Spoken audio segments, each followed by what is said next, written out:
যে রাধে সে নাকি চুলও বাঁধে। সত্যি এই কথাটা কিছু মানুষের ক্ষেত্রে এতটাই প্রযোজ্য, তাদের সত্যিকারের মানুষ থেকে কখন যেন তারা একজন অন্য গুণের মহিরুহতে পরিণত হন। হ্যাঁ, মহিরুহ কথাটা এই অর্থে বললাম যে তারা নিজের সাথে অনেক মানুষকে ঘিরে রাখেন। আজকে আমার অতিথি হিসাবে যাকে পেয়েছি তিনিও অনেকটা সেরকম। একাধারে সংসার, সমাজের নানা দিক সামলিয়ে সংস্কৃতি জগতের সাথেও নিজেকে জড়িয়ে রেখেছেন। তিনি দেবযানী বসু কুমার। আজকে আমার অতিথি দেবযানী বসু কুমার। দেবযানীদি, আজকে প্রথমেই যখন আপনি এসেছেন আমার অতিথি হয়ে, প্রথমেই আপনার বই দেখতে পাচ্ছি সঙ্গে করে নিয়ে এসেছেন, তো শুরু হোক কবিতা দিয়ে। ঠিক আছে। সামনে যখন দুর্গাপুজো, একদম, তাহলে আমার একটা লাস্ট যে বইটা বেরিয়েছিল কবিতায় 6 লাভ। আচ্ছা, একটা কবিতা আছে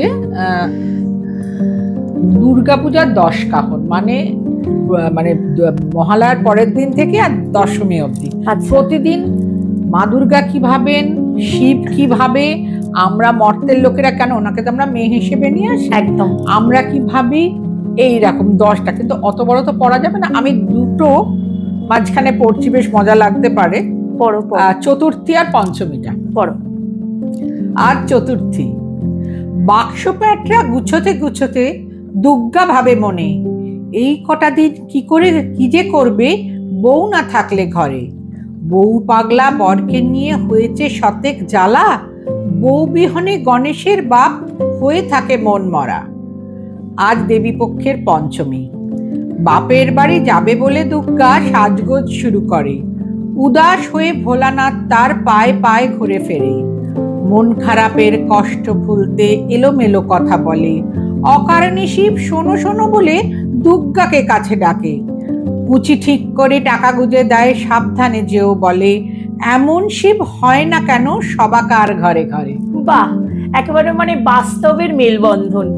অর্থাৎ আমরা তো বলি শিব দুর্গার সম্পর্কটা খুব, মানে আমার কাছে যেন মনে হয় রাধাকৃষ্ণের থেকেও বেশি, মানে প্রেমটা বেশি, মানে হ্যাঁ, প্রেমটার মধ্যেও যেন একটা কিরকম সুন্দর একটা সাংসারিক ছাপ। একদম তাই, মানে এটা একদম সুন্দর। এটা 10 দিন কিন্তু আমার এই দুটো নিজের লিখে খুব মজা লেগেছিল। ভালো, মানে এত সুন্দর করে তুমি বললে, মানে মনে হলো যেন আমরা সেই খুঁজে পেলাম একটা ছবি, যেন সত্যি শিব আমাদের জামাই আর দুর্গা মেয়ে বাপের বাড়ি আসছে, তার আগে কি ফিলিংস জামাইয়ের মনের মধ্যে। এবার বলো, দুর্গাপুজো আসছে, তোমার তো একটা বিশেষ ব্যস্ততা, কারণ প্রত্যেক বছর তুমি এটার জন্য বোধহয় অপেক্ষা করে থাকো। এমনিতেও সারা বছর পুজো আর্চা তো চলেই, তোমার তো মানে একটা বিশাল, এটা একটা দায়িত্বের মধ্যে পড়ে। কি করে সামলাও এটা? আসলে খানিকটা এখন অভ্যেস হয়ে গেছে, আর ভালো লাগাও আছে তার সঙ্গে। শুধু তো অভ্যেস হয়ে গেছে বললে হবে না, শুধু আমি নয় কিন্তু আমাদের পাড়ার সমস্ত ছেলে, মানে মেয়েরা পুরুষরা সবাই, মানে এতটাই আমরা ক্লাব ত্রিধারাকে নিয়ে ইনভলভ থাকি যে এটা আমাদের একটা খুব ভালো লাগার জায়গা। দুর্গাপুজো তো মানে মহালয়া থেকে আর দশমী, কিন্তু আমাদের সারা বছর কিছু না কিছু কাজ থাকে। যেমন আমাদের 22 তারিখে 22শে সেপ্টেম্বর মহালয়ার পরের দিন, মানে আমরা না এই অকেশন গুলোকে নিজেদের বাড়ির মতো মনে করি। আমাদের একটা ডায়ালিসিস সেন্টার ওপেন হবে ফর দ্য আন্ডার প্রিভিলেজ, বিনা পয়সায় ডায়ালিসিস হবে, 10টা বেড আমরা করেছি। তা সেইটা অলরেডি রেডি, কিন্তু আমি বললাম না, এখন ভাদ্র মাস, মানে নিজের বাড়িতে যেমন লোকে বাড়ির পুজো, না এটা আমাদের একটা ড্রিম প্রজেক্ট, আমি ভাদ্র মাসে এটা করতে দেবো না। দেবী পক্ষে সব শুভ বলে মহালয়ার পরের দিন, তাই আমাদের ওটা ওপেন হবে। মানে ওই দিন একদম পেশেন্ট ভর্তি হবে, অলরেডি 5 জন পেশেন্ট নাম লিখিয়ে গেছে। মানে ওই দিন থেকে শুরু হবে আমাদের, নাইট শিফটে হবে না, দিনের বেলা 3টে করে শিফটে হবে ডায়ালিসিস। ডাক্তার আছে, আমাদের একটা আইসিইউ আছে, একটা বেডের একটা আইসিইউ করতে হচ্ছে। যাদের সঙ্গে আমরা টাই আপ করেছি তারা বলেছে, এটা তো আমরা তো মেডিকেল পার্সন নই, হঠাৎ কেউ ক্রিটিক্যাল হয়ে গেলে ওই আইসিইউতে রেখে 1-2 ঘন্টা সাপোর্ট দিতে পারবে, আর তারপর আমরা বাঙ্গুরে নিয়ে চলে যাব। খুব ভালো। মানে এখন যে মানে আমাদের চিকিৎসা ব্যবস্থার যে অবস্থা, তাতে যদি এরকম পাড়াতে এইরকম, সত্যি কথা, সরকার মানে সরকারি, আমি নিজে গিয়ে দেখেছি সরকারি মানে চিকিৎসার ব্যবস্থা এত ভালো, হসপিটালের অবস্থা এত ভালো যে বলে বোঝানো যায় না এখনকার। কিন্তু কত সামাল দেবে আমাদের এত পপুলেশন? হয় না, মানে সত্যি কথা বলতে কি যতই ভালো হোক, মানুষের যে সংখ্যা যে হারে বাড়ছে সম্ভব তাতে সম্ভব। আমরা ভাবলাম ঠিক আছে 10টা করে মানে করে শুরু করে, মানে এর বেশি তো করতে পারবো না। এই বাড়িটা আসলে আমাদের একজন প্রতাপ মিত্র বলে একজন, উনি বিয়ে করেনি, বাড়িটা দিয়ে গেছেন। হ্যাঁ, তাই জন্য আমরা বললাম একটা আমরাও ভালো কাজ শুরু করি, মানে এটা আমাদের একটা ড্রিম প্রজেক্ট, মানে আমরা বসে আছি কবে শুরু হবে বলে, সব রেডি হয়ে গেছে আর কি। হ্যাঁ, আরেকটা বিষয় তোমাকে বলি, এই যে ধরো সারা বছর ধরে তুমি এবং তোমাদের মতো আরো যে বলছো পাড়ার যারা আছে অনেকে করো, এটা ত্রিধারাতে এখন তো শুধু সীমাবদ্ধ নেই, এখন ত্রিধারার আশেপাশে আরো অনেকেই এই যে তোমাদের দেখে অনুপ্রাণিত হচ্ছে, এই ধরনের কাজ করছে।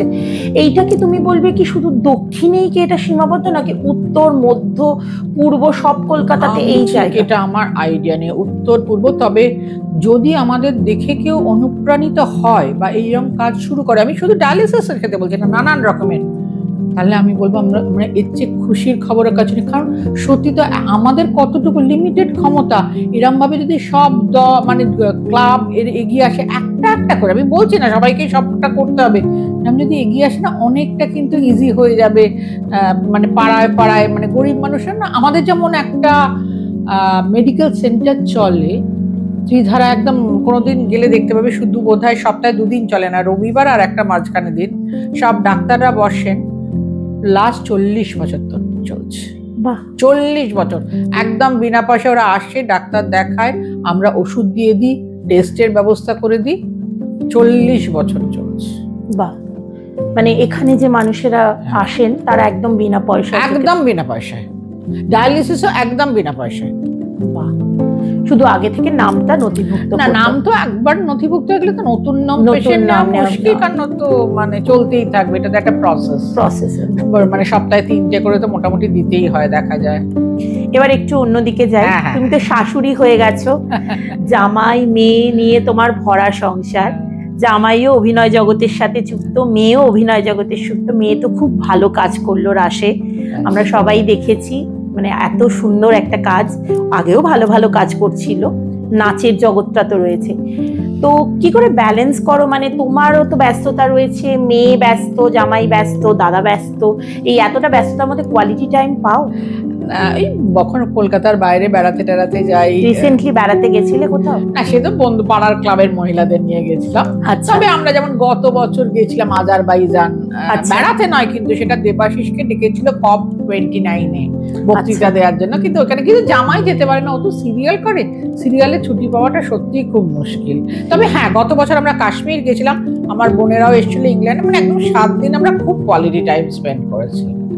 আচ্ছা, তো তোমার পরিবারের কথা একটু বলো, মানে আমরা তো সবাই তোমাকে একটা পরিচয়ই জানি যে তুমি দেবাশিস কুমারের স্ত্রী, কিন্তু তোমার তো একটা মানে নিজের বাপের বাড়ির যে পরিচয়, সেটা একটু বলো আমাদেরকে। আমার বাপের বাড়ি আবার একদম পলিটিক্যাল বাড়ি নয়, মানে ওখানে আবার একটুখানি মানে পড়াশোনা মানে আমি বোঝাতে চাইছি না মানে প্রফেসর টফেসর তা না, আমার বাবা ছিলেন জিওলজিক্যাল সার্ভে অফ ইন্ডিয়ার ডাইরেক্টর এরকম, কিন্তু ওরা সবাই নয় বই পড়তে এবং লেখালেখি করতে খুব ভালোবাসতো। আচ্ছা, এবং আমার দাদুর বই আছে প্রমথনাথ বসুর, খুব অথেন্টিক স্বামী বিবেকানন্দের উপরে, প্রথম বাংলায় স্বামী বিবেকানন্দ বলে 2 খণ্ডে, যদিও উনি ওটা সত্য প্রথমেই লেখার পরই রামকৃষ্ণ মিশনকে দিয়ে দিয়েছেন, কিন্তু ওই বইটা এখনো যারা এইসব নিয়ে লেখেন তারা ওই বইটাকে রেফারেন্স হিসেবে ইউজ করেন, আর ভেরি অথেন্টিক বুক।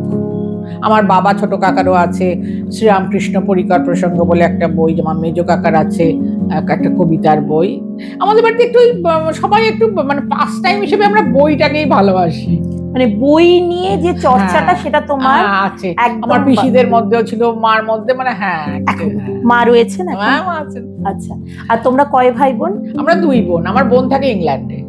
বাহ, তাহলে মাঝে মাঝে ইংল্যান্ড যাও? হ্যাঁ, আগে তো প্রত্যেক বছর দিতাম, এখন ওর ছেলে একটু বড় হয়ে যাওয়াতে ওরা খুব বছরে 3-4 বার আসে, তাই জন্য আর আমি মানে লাস্ট 2 বছর আর যাইনি, তার আগে প্রত্যেক বছর যাই, প্রত্যেক বছর যাওয়া হতো। আমি একাই যাই অবশ্য। আচ্ছা, বা আমার মেয়ের জন্য আমার খুব ঘোরা হয়েছে। আমার মেয়েকে সব NABC তে, আমার USA প্রায় প্রতিটা শহরে যাওয়া, কারণ আমার মেয়েকে NABC তে নাচের জন্য ডাকে। এতদিন অবধি প্রত্যেক বছর ওর সঙ্গে গেছি। তবে এই বছরটা যাবে না, এবারে বোধহয় ওয়াশিংটন না কোথায় যাবে, NABC না অন্য একটা জায়গায় প্রোগ্রামে, কিন্তু বস্টনে যাচ্ছে। কিন্তু আমি আর বললাম মানে একটু না ইউএসএটা কষ্ট হয়, যে এতটা জার্নিটা পড়ে যায়, অনেকটা ধকল হয়ে যায়, অনেকটা ধকল। মোটামুটি মানে অনেক নিউ ইয়র্ক 4বার 5বার করে যাওয়া, এটা তো একটা মানে বিশাল ভাগ্য। সব ওটা আমার মেয়ের জন্য হয়েছে। আচ্ছা, এবার একটু বলো দাদার কথা, কি করে আলাপ, কি করে পরিচয়, কি করে তোমার জীবনে? আমার 18 বছর বয়স, আর মানে আমার থেকে জাস্ট 3 বছরে বলে ও তখন স্টুডেন্ট গ্রাজুয়েশন আর আমি হাই সেকেন্ডারি। আচ্ছা, পাড়ায়? হ্যাঁ, আমার বাড়ি থেকে 5 মিনিট দূরে। আচ্ছা, তো তা বিয়ে নিয়ে কি খুব মানে তখন বাড়িতে কোনো সমস্যা হয়েছিল? আসলে এটা তো আমাদের বাঙালি বাড়ি বলে, মানে ইন্ডিয়ান বাড়ির একটা নিয়মই যে মানে কেউ অতটা খতিয়ে দেখেন, আগেই না বলে যায়, সেটা হয়েছিল। সেটা তো মানে অল্প বিস্তর একটু হয়েছে। এখন কিরকম লাগে ভাবলে সেই দিনগুলো? হাসি পায়, কারণ আমার হাজবেন্ডের উপরেই সবাই প্রায় ডিপেন্ড করে। সে আমার মা বলে বলছি না, আমার মামার বাড়ির লোকেরাও আমার সবাই মানে যে যে যে একটা সময় যে বাধাটা এসেছিল, এখন সেটা ভাবলে প্রচন্ড হাসি পায়। তো মেয়ে তো বিয়ে হয়েছে একটা মানে খুব কি বলবো, মানে কলকাতার শুধু পরিচিত নয়, একটা বিশাল একটা কি বলবো ফ্যামিলিতে। তো সেটাকেও কি করে ম্যানেজ করে? আমার মেয়ে তো নিশ্চয়ই ম্যানেজ করে, মানে অ্যাডজাস্টিং। কিন্তু আমি বলবো আমার মেয়ের শ্বশুর বাড়ির লোকেরা ভীষণ ভালো, এটা আমি বলতে বাধ্য। মানে ওরা, মানে আমি এখনো অব্দি 5 বছর হতে হবে এই ডিসেম্বরে, মানে আমি একটাও কোনো খুঁত অন্তত দেখতে পাইনি তাদের দিক দিয়ে। মানে ওরাই বরঞ্চ মেয়েকে, আমার মেয়েকে ভীষণভাবে আপন করে, মানে ওদের নেচারটাই, আমার মেয়ে বলে না, ওদের নেচার মানে ভীষণ, মানে কি বলবো, প্যাম্পার করে। এটা কিন্তু আমার মেয়ের শাশুড়িদের আমি দেখেছি, মানে এরকম আমি অন্তত খুব কম দেখেছি। মানে শোনা যায় হয়তো অনেক, কিন্তু আমার নিজের চোখে দেখা ভীষণ। আমি বরঞ্চ একসময় ওদের রাগ করি যে কিছু বলো, মানে সেটা তো আমার মেয়ের জন্য নয়, ওদের বাড়িতেই না ওরা একদম ছেলে মেয়েদের শাসন করে না। ওই জন্য মানে আমার মেয়ে তো ওই জন্য মারতে, আর আমি তো ভীষণ শাসন করি, মানে নেচারটাই ওদের শাসন করা। শুধু মেয়েকে না, মেয়ের ছাত্রীদেরও আমি শাসন করি। এটা আমার মানে ও যারা ক্লাস করতে আসে, যখন দেখা হয় রাত্রিবেলা 12টার সময়, আমার মেয়ে তো অদ্ভুত টাইমে সমস্ত কাজ করে, রিহার্সাল শুরু হলো রাত্রির 11টা, এবার ছাড়লো হতো রাত্রির 12টা। এবার আমি বারান্দায় দাঁড়িয়ে আছি, সবাইকে বলছি বাড়িতে গিয়ে আমায় ফোন করবে। আমার মেয়ের শাশুড়িতে একদম শাসন, মানে ওই জন্য মেয়ের কাছে খুব ভালো ওরা আর কি। ও দেখা যাবে কিছু বলে না, মাই একটু বকাবকি, মাই একমাত্র, মানে আমার পৃথিবীতে তাই হয়। না না, আমার নেচারটাও একটু শাসন করা, মানে মেয়ে এখন বড় হয়ে গেছে, জানি করার দরকার নেই, কিন্তু আমি করে ফেলি মানে মেয়ে। আর মানে আমি যেটা মানে একটু জানার আগ্রহ, জামাই মানে হ্যাঁ সেটাই জানতে চাইছিলাম, মানে ভীষণ এই লাইনে থেকে এতটা ডিসিপ্লিন লাইফ আমি একটু আগেও কি ছিল জানি না, কিন্তু আমি আমার মেয়ের বিয়ের পর থেকে আমি দেখিনি। খুব ভালো সাইক্লিং করে আমার মেয়ে, হ্যাঁ মেয়ে জামাই দুজনেই খুব ভালো। আমার মেয়ে খুব ভালো সাইক্লিং, জামাইও করে, তবে জামাই অনেকদিনই প্রায় মানে কোভিডটা উঠে যাওয়ার পরে বন্ধ করে দিন। আমার মেয়ে মাঝে মাঝেই ওটা করে। হ্যাঁ আমি ছবিও দেখেছি, ওকে দেখেছিও। আর শরীর সম্বন্ধে আমার মেয়েও ভীষণ, দুজনেই ভীষণ জিম করে, ওটাই ওদের একটা খুব ভালো গল্পের টপিক শুনেছি নাকি, ওরা নাকি জিম নিয়েই নাকি ওদের বেশিরভাগ আলোচনা, মানে জিম দুজনেই ভালোবাসে করতে। আমার মেয়ে তো রান্না বান্না সবই খুব, মানে আমি যেমন ভালোবাসি না একদম সব। ও কিন্তু বলেছিল একটা ইন্টারভিউতে, আমি শুনেছিলাম যে ও রান্না বান্না, রান্না বান্না ঘরের কাজ না, ঘরের কাজ আবার গৌরব, ও খুবটা পরিপাটি, মানে ভীষণ টিপ টপ। এটা আমার মেয়ের একদম না, কিন্তু আমার মেয়ে রান্না বান্নাটা ভালোবাসে, রেগুলার করে না, ভালোবাসে না, করে, রেগুলার করে। বাবা, এটা কিন্তু বিশাল একটা গুণ। তুমি কি ছোটবেলা থেকে কি কখনো করেছে রান্না বান্না? করে তো নি, এখনো বারণ করি, কারণ আমি নিজে করি না তো একটা গিল্ট ফিল করি, বারণ করি এসব করি না, রেগে যায়, তোমার না ভালো লাগতে পারে, আমার তো ভালো লাগতে পারে, তুমি কেন আমায় বারণ করছো? আমার একদম সব রান্না বান্না ভালো লাগে, রান্না বান্না করতে জানিও না সেভাবে। তা তোমার বাড়িতে খাওয়া দাওয়ার কিন্তু আমি প্রচুর মানে শুনেছি, বিশেষ বিশেষ দিনে, জামাই ষষ্ঠী বা অন্যান্য দিনে আমার যে কুক আছে, আমাদের হেল্পিং হ্যান্ড, সে বহুদিনকার লোক। দাদা খেতে ভালোবাসেন? খাবার ভালোবাসলেও খাওয়ার সময়টা কোথায়? সেটাই, মানে আমি ওটাই বলছি যে দাদা কি খাওয়ার সময় পান? নালে তো সারা দিন তো বোধহয় মানে ছুটে বেড়াচ্ছে তার মধ্যেই মানে খাবারও ওই মানে কেউ আমরা কোনোদিন দুজনে একসঙ্গে লাঞ্চ বা ডিনার করতে পারি না। মানে আমি সকালবেলা অফিসে মানে আমার ব্যবসা আছে, আচ্ছা, আমি বেরিয়ে যাই 11টার সময় খেয়ে দিয়ে, ও এসে 1টা-1:30টার সময় খায়। আবার রাত্রির বেলা আমি 6:30 থেকে 7টার মধ্যে ডিনার করি, দেবাশিসকে পার্টি অফিসে পাঠিয়ে দিই। তো মানে এটা কিন্তু একটা মানে বিশাল একটা চাপ নিয়ে চলে। আর তোমার বাড়িতে তো নিশ্চয়ই লোকজন সবসময় লেগেই আছে। না খুব একটা না, আমরা তো কেউই কেউই বাড়ি থাকি না, প্রায় সবাই তো সবসময় ঘুরে বেড়াচ্ছি। হ্যাঁ, তার মানে তোমাদের হচ্ছে মানে বাইরেতেই সবসময় মানে তিনজনের মধ্যে সবাই সবার সঙ্গে ফোনে যোগাযোগ হচ্ছে, ওই আর কি। মানে এটা একটা ভালো বলেছো। তবে মেয়ে একটা নিয়ম করে একদম সপ্তাহে একদিন করে, একদিন বা দুদিন করে থাকে, কারণ সত্যি কথা আমাদের কিছু দরকারি কথাও তো থাকে, সেটা কখন বলবো, কখন কথাটা শেয়ার করার ব্যাপার থাকে। আচ্ছা, লেখালেখি কখন করো? যে এত ব্যস্ত। না, আমার কোনো লেখালেখির টাইম নেই। আমি অফিসের কাজ করতে করতে হয়তো দেখলাম এখন আর কিছু নেই সেরকম, তখনই ল্যাপটপে খানিকটা লিখে ফেললাম। আচ্ছা, হ্যাঁ, আমার ওরকম মানে কোনো স্পেসিফিক এই রাত্রিবেলা, বরং আমি একটু রাত্রি বা তাড়াতাড়ি 6টা উঠে পড়ি, 6:30। তাই রাত্রি খুব আমি 12টার বেশি আর জাগতে পারি না। আমার একদম টিভি দেখার নেশা নেই, একদম সিরিয়াল দেখো? একদম দেখি। আচ্ছা, আমি গল্প করা সব? হ্যাঁ, সেটা ওই আমাদের ক্লাবে বলি না, মানে ওইটা আমাদের একটা সাংঘাতিক কাজ, নাম মানে কাজের জন্য আসে, তারপর একটা আড্ডা, ওইটা আমাদের কেউ, আমাদের পাড়ায় না কেউ বলবে না যে জীবন বোরিং বা আমাকে আমার বড় সময় দেয় না, এই কথাটা আমাদের পাড়ায় কেউ বলবে না। কোনো সব মহিলারাই হচ্ছে প্রচুর, মহিলারাও পুরুষরা হচ্ছে, যা নিজের মানে ছেলেরা ক্লাবের অন্য কাজ নিয়ে ব্যস্ত, মেয়েরা ক্লাবের অন্য কাজ নিয়ে ব্যস্ত, সবাই ব্যস্ত। খুব সুন্দর ব্যাপার। এটা ভীষণ মানে আমি বলছি না, আমাদের পাড়ায় মানে চট করে কেউ বলতে পারবে, মানে নতুন বউরা প্রথম দিকে একটু বলে যে, যেমন আমার মনে আছে আমার এখন মানে খুব ক্লোজ, আমার মার বাড়ির পাশে ফ্ল্যাটে থাকে রমা বলে, ও যখন বিয়ে হলো অনেক অন্য জায়গাকার মেয়ে, সে বলতো মানে সে প্রায় কাঁদো সময় দেয় না, কিন্তু পরে আর এখন বর বললেও বেরোতে যায় না। মানে আমাদের এমন আড্ডার এমন কাজ থাকে যে মানে আড্ডার চানটাতেই একেবারে, মানে কেউ বলেন যে আমি বরের সঙ্গে একটা বড় সময় দিচ্ছি না, এইসব আমাদের পাড়ায় হয় না। আরেকটা বই থেকে একটু পড়ো কিছু। আচ্ছা, তুই বার করে নি? হ্যাঁ, বার করো। আমার এই কবিতার 2টো বই কৃত কারিগর থেকে বেরিয়েছে।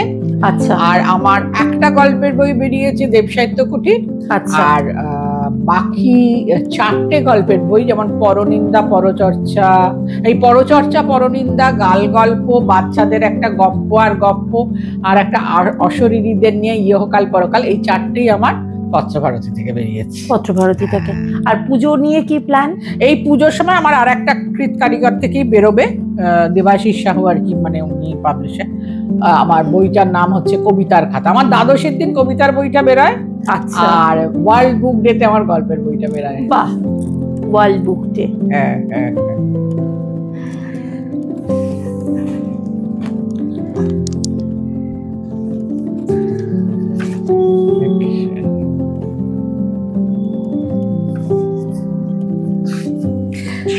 তুই আমি কি এখানকার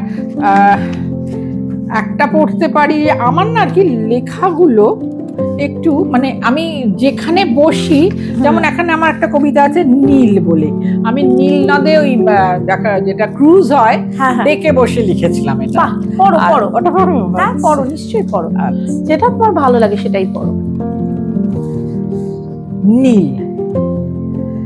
নীল নদের পশ্চিম কূলে দাঁড়িয়ে আমি মন্ত্রমুগ্ধ, মন বলছে প্রণতস্মি দিবাকরম, উষাভরে পূর্ব গগনে রা উদ্ভাসিত, তার রক্তিম আভায় চরাচর রক্তাক্ত। নীল নদের জলে নীলের ঘনত্ব মনে প্রশ্ন জাগায়, জলের রং এত নীল এও সম্ভব? দুপাশে শস্য ক্ষেত ফিসফিস করে কানে, নামকরণ সার্থক তাই নীল নদ।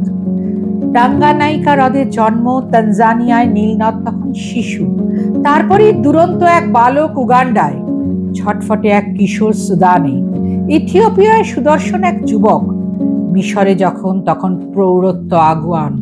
তাতে কি, তখনও নীল নদ এক টকবগে জোয়ান। বইতে বইতে বার্ধক্য গ্রাস করে, শ্রান্ত পদক্ষেপ তখন নিঃশব্দে মিশে যায় ভূমধ্য সাগরে। নীলনদ নারী নয়, বলশালী এক পুরুষ। নীলের ঔরসে মরুভূমির মাটিতে ফসল ফলে। নীলনদ আফ্রিকা মহাদেশের জীবন রেখা, যোগায় জীবনের রসদ, বেঁচে থাকার আশ্বাস। কত দেশ উপদেশের বুকের উপর দিয়ে নীলনদ বহমান, দুহাতে আগলে রাখে নিজের সন্তান। বর্ষায় দ্বিগুণ হয়ে ভাসিয়ে দেয় চারপাশ, ফেলে রেখে যায় কালো সোনার পলি মাটি। বালি মাটিকে করে উর্বর, চারিপাশ হয়ে ওঠে শস্য শ্যামল। নীলনদ ইতিহাসের গল্প বলে, কত সভ্যতার উত্থান পতনের সাক্ষী। নীল জলস্রোতে কান পাতলে শোনা যায় হাজার হাজার বছরের কত কথা। নীলনদ সৃষ্টি দেখে উল্লাসিত হয়েছে কত শতবার, আর অসহায়ের মতো নীরবে দেখেছে নিষ্ঠুর ধ্বংসের খেলা বারবার। রাজা হয়েছে ফকির, আম আদমি শাহেনশাহ। নারীর জন্য সাম্রাজ্য গেছে রসাতলে, ক্ষমতার লোভে বারবার মাটি ভিজে গেছে রক্তে। আবার পত্তন হয়েছে নতুন নতুন নগরের নীল নদের দুই তীরে। বাহ, মানে চোখের সামনে যেন দেখতে পেলাম একদম, মানে অদ্ভুত একটা ফিলিংস একটা এটার মধ্যে। দারুণ দারুণ, এক্সেলেন্ট। তুমি কবিতা পাঠও তো করো? হ্যাঁ, কবিতা পাঠ করি আমি। মেনলি হচ্ছে কবিতা পাঠ করি। কালকেই আমার এখানে একটা আছে, তোমাদের এখানে রাগ অনুরাগে। আচ্ছা, ওখানে আছে করে আমি আর দেবাশিস চলে যাব উত্তর কলকাতায়। একটা বাংলা ভাষার উপরে অনুষ্ঠান হচ্ছে ওখানে। আমারই লেখা গল্প নিয়ে বাংলা ভাষার উপরে আমাদের একটা শ্রুতি নাটক আছে কালকে উত্তর কলকাতায়। আচ্ছা, ওটা কি তোমরা পাঠ করছো? হ্যাঁ, আমি আর দেবাশিস খুব সেটা আমি জানি, কিন্তু তাছাড়া অনেকে করি। যেমন আমাদের একটা গ্রুপ আছে, সোমা, সুস্মিলি, আরো অনেকে আছে, চুমকি, রূপা, আমাদের সবাই মিলে করি শ্রুতি নাটক মাঝে মাঝে। তবে বেশিরভাগটা আমি দেবাশিসের সঙ্গেই করি, কারণ ও তো অন্য কারোর সঙ্গে করতে পারে না, রিহার্সাল দিতে পারে না। তো আমাদের রিহার্সালের টাইম হচ্ছে রাত 12টা। সেটার একটা খুব মজার গল্প আছে, সেটা বলি। একদিন আমি আর দেবাশিস, এটা বছর 2 আগে, তখন আমার মেয়ের বিয়ে হয়নি, এই বছর 5 আগে, তখন আমার মেয়ের বিয়ে হয়নি। আমরা রাত্রিবেলা যথারীতি রাত্রি 12টার সময় আমরা খেয়ে দিয়ে উঠে রিহার্সাল দিয়ে বালিশের ওপর বইটা রেখে শুয়ে পড়ি লাইট নিভিয়ে। এবার আমার মেয়ে উঠেছে তখন রাত্রির 1টা বোধহয় বা 1:45, দেখছি আমার বাবা মা ঝগড়া করছে। ও নেবে এসছে, এসে দরজায় কান দিয়ে শুয়ে দেখছে না, এ তো অন্য লোকের নাম নিয়ে ঝগড়া করছে। কিছু বলেনি, শুয়ে পড়েছে। পরের দিন সকালবেলা বলছে, মা তোমরা দরজা জানলা বন্ধ করে করবে, পাড়ার লোকে ভাবছে তোমরা ঝগড়া করছো। আর ওকে বাজে কথা আমি জানি, ওকে নাকি অনেকে ফোন করে বলেছে, হাটে তোর বাবা মা ঝগড়া করছিল কেন। মানে তোমাদের শ্রুতি নাটকের রিহার্সালের সময়টাকে নিয়ে ওটাকে নিয়েও মজা করে বলেছে। কিন্তু দারুণ ব্যাপার, মানে এই সেন্স অফ হিউমারটাও থাকাটা জীবনে খুব জরুরি। এইটাই, তার মানে এইটা তোমরা করো, মানে যতটাই ব্যস্ততা থাকো। আমাদের পরপর আছে, কালকে আমার একটা কবিতা পাঠ আছে, একটা নাটক আছে। পরের সপ্তাহে 26 তারিখে 2টো আছে, একটা কৃত কারিগরের একটা আছে, ওদের একটা কিছু উদ্বোধন হচ্ছে, ওটা দোকানের, সেটাতেই আমাদের ডেকেছে। ওইখানে একটা, ওটা কোথায় করছে? উত্তর কলকাতায় কোথায়, এখনো না গেলে আমি বুঝতে পারি। সেদিন আমার এতেও আছে, বাংলা শিশির মঞ্চে আছে আমার, সেটা আমাদের শ্রুতি নাটক। বুঝতে পেরেছি। যাই হোক, আর পুজোর এবারে তো মোটামুটি মহালয়ার থেকেই, তার মানে আমাদের মহালয়া থেকেই হয়। তো আমাদের মহালয়া প্রভাত ফেরি হয়, তারপরে ওই দিন সারাদিন নানান রকম অনুষ্ঠান থাকে ক্লাবে। পরের দিনটা কিছু থাকে না, ওই জন্য এবারে আমাদের ওই ডায়ালিসিস সেন্টার ওপেন হবে। তারপরে দিন তো দিদি আসবেন ওপেন করে, আর আমাদের ওপেন করে দিলেই খোলা, ভীষণ ভিড় হয়। তো মানে সেদিন থেকে আমি তো সবাইকে আমার চেনাশোনা বলি, ষষ্ঠীর আগে দেখে যাও। সত্যি তাই, নাহলে ঢোকা যায় না। মানে আমি অন্তত বলি আমি পারবো না বাবা ঢোকাতে, নিজের দায়িত্বে। সত্যি তাই, মানে নাহলে ঢোকাও যায় না। তার মানে ধরো বাইরে ঘরে সবকিছু নিয়েই ব্যালেন্স করে তুমি সুন্দর চলছো। হ্যাঁ, ব্যালেন্স করে, হ্যাঁ, ওটা আমার মনে হয় যারা বলেন ব্যালেন্স আপনা আপনি হয়ে যায়, যদি ইচ্ছেটা থাকা দরকার। একদম তাই, এই ইচ্ছেটার কথাই যখন তুমি বললে, তখন সেটা ধরেই বলি। এই যে ইচ্ছেটা, এটা তো তুমি নিশ্চয়ই রাখো। তার জন্য আলাদা করে কি তোমার মনে হয় যে কিছু করতে হয়? মানুষ যদি, যারা শ্রোতারা শুনছেন, তারা অনেকেই আছেন যে জীবনের এই গতিটার সাথে নিজেকে খাপ খাওয়াতে পারেন না, হয়তো মনে হয় তাদেরকে তুমি কি? না পারেন না, তারা পারেন, কিন্তু তারা ভাবেন তারা পারেন না। তাদেরকে তুমি কি তারা ভাবেন তারা পারে না। আমি তাদের বলবো যে সব কাজ করতে হবে, সংসারের কাজ, ছেলে মেয়ে, হাজবেন্ড, সবকিছু করতে হবে, কিন্তু নিজের জন্য কিছুটা সময় রাখতে হবে। প্রত্যেকের মধ্যে হয়তো কারোটা বেরিয়েছে, কারোটা বেরোয়নি, কিছু না কিছু ক্ষমতা বা মানে আছে। কেউ কবিতা লিখতে পারে, কেউ নাচ করতে পারে, কেউ গান গাইতে পারে, কেউ নাটক করতে পারে। সেই জিনিসটা ভেতর থেকে বার করো, তোমার সময় আপনি তখন দেখবে 24 ঘন্টার জায়গায় মনে হবে একটু 48 ঘন্টা হলে ভালো হতো। সময় যে সকাল কখন হয় সন্ধ্যে কখন হয় বোঝা যায় না। যেমন আমার এক স্কুলের বন্ধু, মানে সুরকার ছিলেন না, নচিকেতা ঘোষ, ওনার মেয়ে আমার ক্লাস ফ্রেন্ড, সম্পূর্ণ ঘোষ, ওনার ছোট মেয়ে। ও একদিন হঠাৎ আমাকে ফোন করে জিজ্ঞেস করছে, হ্যাঁ রে দেবযানী, তুই আর আমি কি এক বয়সী? হঠাৎ এরকম অনেক বছর পরে আবার যোগাযোগ, কারণ যা হয় এখন আমার ফেসবুকের দৌলতে। তা আমি বললাম, হ্যাঁ মনে হয়, হয় তুই আমার থেকে 2-4 মাসের বড়, বা আমি তোর থেকে 2-4 মাসের বড়। তা আমি খুব ঘাবড়ে গিয়ে বললাম, কেন হঠাৎ এই কথাটা বলছিস? তখন বললো, না তুই দেখি একদিনে 4 জায়গায় যাস, আর আমি একদিন কোথাও গেলে 4 দিন শুয়ে থাকি। তখন আমি একটাই কথা বললাম, যে তোর মানে তোরা করিস না বলে, করলে দেখবি তো হয়তো প্রথম 15 দিন একটু কষ্ট হবে, তারপর সেটা অভ্যেস হয়ে যাবে। নিজের মনের ভেতর থেকে এটা রাখতে হবে। যাই হোক, তোমার সাথে কথা বললাম, খুব ভালো লাগলো। তোমার মধ্যে যে সবসময় একটা উৎফুল্ল এবং সবসময় একটা মোটিভেশন থাকে, এইটা আমি দেখেছি যতবার তোমাকে মিট করেছি। আমাদের ক্লাবেরও একটা ইনফ্লুয়েন্স আছে এটার জন্য, এবং এইটা হয়তো তোমাকে এত কিছু যে তুমি একসাথে ম্যানেজ করতে পারো, সেটাও হয়তো এর পেছনে একটা বড় কারণ। ঠিক তাই। যাই হোক, আজকে আমার কাছে আমার বই বেশ কিছুদিন আগে, মানে বছর 2 হয়ে গেছে, বেরিয়েছে, কিন্তু দেবযানীদিকে দেওয়া হয়নি। আজকে আমি আমার একান্তে বিশিষ্ট বাঙালি বইটি দেবযানীদির হাতে তুলে দিচ্ছি। Thank you. লেখিকা দেবযানী বসু কুমারের হাতে তুলে দিলাম আমার একান্তে বিশিষ্ট বাঙালি বইটি। Thank you so much. পড়ে তুমি তোমার মতামত দিও। আজকে আমাদের আড্ডা আমরা এখানেই শেষ করব। সুনন্দিনীর আড্ডায় আজকে যিনি এসেছিলেন, তিনি আমাদের জীবনে বাঁচার একটা নতুন দিক খুলে দিয়ে গেলেন। আমরা যারা বাঁচতে চাই, অন্যদের বাঁচাতে চাই, তারা যেন তার এই পথ ধরেই বাঁচতে পারি। সবাই ভালো থাকুন, সুস্থ থাকুন, আনন্দে থাকুন।